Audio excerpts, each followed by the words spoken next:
नमस्कार मित्रों, स्वागत है आपका आपके अपने YouTube चैनल सनातन गौरव में। मैं हूं पंडित अनिल तिवारी और आज मैं आपको सुनाने वाला हूं पापांकुशा एकादशी की व्रत कथा। तो आइए सुनते हैं।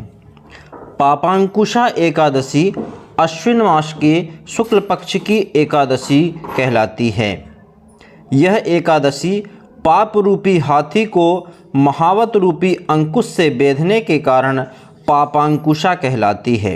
इस दिन भगवान विष्णु की पूजा, ब्राह्मण भोजन कराना वांछनीय है। इस एकादशी के दिन उपवास व्रत रखने से भगवान समस्त पापों को नष्ट कर देते हैं। इस बारे में प्रचलित कथा इस प्रकार है।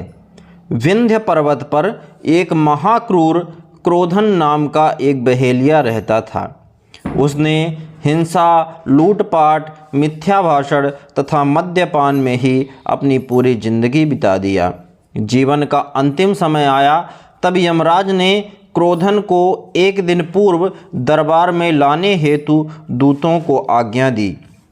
दूतों ने यह बात क्रोधन को बतला दी। मृत्यु के भय से आक्रांत वह नृशंस अंगिरा ऋषि के आश्रम में पहुंचा। ऋषिवर से अनुनय विनय किया, जिससे प्रसन्न होकर के ऋषिवर ने उससे कहा कि तुम अश्विन मास के शुक्ल पक्ष की एकादशी का व्रत तथा भगवान विष्णु का पूजन करो।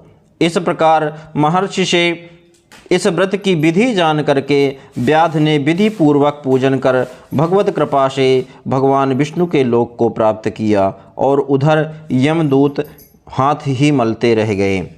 इस प्रकार से इस व्रत के प्रभाव से वह नृशंस बहेलिया भी भगवान विष्णु के वैकुंठ लोक को चला गया। इसी एकादशी के बारे में एक प्रचलित कथा यह है कि भगवान विष्णु ने त्रेता युग में श्री राम के रूप में अवतार धारण किया था और इसी एकादशी से एक दिन पहले भगवान राम ने रावण का वध किया था। रावण का स्वभाव तथा कर्म राक्षसों का था, परंतु वंश तो उसका ब्राह्मण का ही था।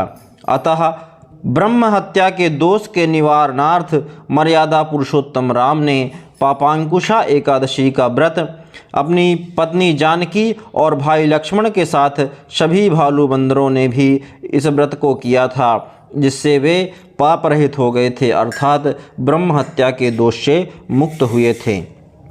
यह व्रत राजसूय यज्ञ और अश्वमेघ यज्ञ हजारों कर लो, परंतु एक पापांकुशा एकादशी का फल उससे ज़्यादा ही रहता है। इस प्रकार जो भी इस एकादशी व्रत को करते हैं वे समस्त प्रकार के पापों से छूट करके अंत में भगवान के लोक को चले जाते हैं।